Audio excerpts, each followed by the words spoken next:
Yeah, Gabe, I wanted to ask you, Kalani's talked a lot about the fact that some of the defensive players have been sitting out different portions of practice and some of these scrimmages so far, allowing the offense to quote unquote win those scrimmages so far.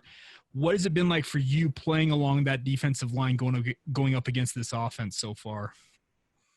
Uh, in my opinion, I feel like we have a really talented offensive line.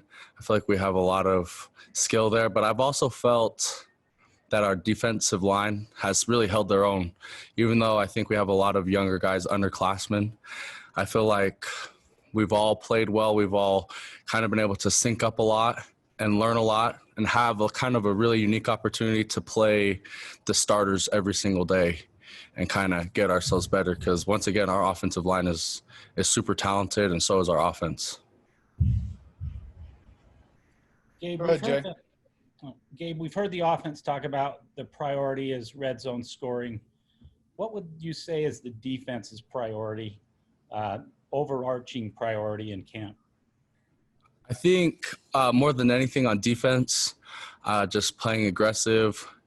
I think something we've focused on a lot that we've gotten better at is stopping the run, just making sure that we're assignment sound, that we're all playing for each other, rallying to the football. I feel like those are things that we've really focused on, that we've dialed in on, to just make sure that everybody kind of gets to the ball, that we're stopping the run, and just taking care of that. What can you guys do to get more heat on the passer this season? I think this year we've definitely installed – I think the coaches have gotten really creative this year with the defense. And I feel like we've definitely installed some things that will help us a lot. I think we're always making sure that we're going to rush at least 4 players on every play, which is a huge help. And that they're really putting – like the D tackles and the D linemen in positions. They're aligning us for success. They're letting us kind of widen out a little bit on our alignments, kind of setting us up to make plays, and they're also bringing more pressure. I think that's definitely a priority. We're trying to trying to get the quarterback to move his feet, and I think that we've been doing that really well during camp so far. Go ahead, Jake.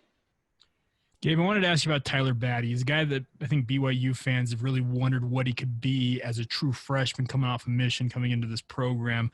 What have you seen from him so far in fall camp? I think Tyler is – he's a freak athlete. He's super tall. He's one of the strongest kids in the weight room already, just right off his mission. I think his potential is huge. He has a huge ceiling. I think just adjusting from the high school game to college, is a transition for everyone. But I definitely see him as someone who can contribute early once he kind of adjusts to the technique, adjusts to those different things. But athleticism-wise, Tyler Batty he's a freak. He's huge. I wanted to ask you about your position. Are you still playing kind of that hybrid role you played a year ago, some D tackle, some defensive end, or they slotted you into one position? I think I've more moved into kind of the D tackle role. I'm playing a lot of a 3-tech kind of, I think, when we're in our 4-man front. And so that's definitely why I feel like our pass rush this year has been a lot better. I feel like they really want our 3-techs, our defensive tackles, like me, Lorenzo Faltea, to kind of have that space on the side, so that we can rush the quarterback and do things of that nature. So I feel like they've really kind of set us up so we can have success rushing the passer this year. Any other questions? Mitch, go ahead. Yeah, Gabe, I'm curious in regards to, consistency has been a word that's been thrown out a little bit on the outside looking in the past couple of years. What do you feel it's going to take for this defense to maybe create a more consistent production and produce, of course, at a high level as well?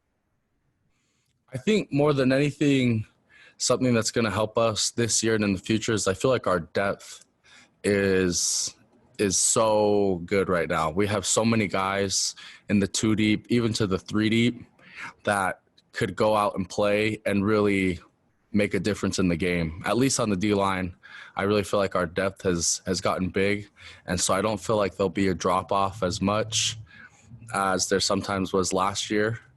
And so I feel like kind of throughout the course of the game, we'll have that depth. I feel like the depth is a huge part of that keeping us consistent. And with that depth, who are some of the guys, along with yourself and Zoe, as you mentioned, who are some other individuals that have been showing out and performing well in camp? I feel like Saletti he's also a freak athlete. He's been playing super well at the D tackle position. Earl Mariner, I mean, the classics, Bracken O'Backery, Kyrus Tonga, Zach Daw. I feel like everybody has been playing super well, but definitely for our depth, like underclassmen, I would say Saletti, Tyler Batty, Earl Mariner, like have been playing really well, have been, I would say, pretty dominant on our side of the ball on defensive line. Thanks, Gabe.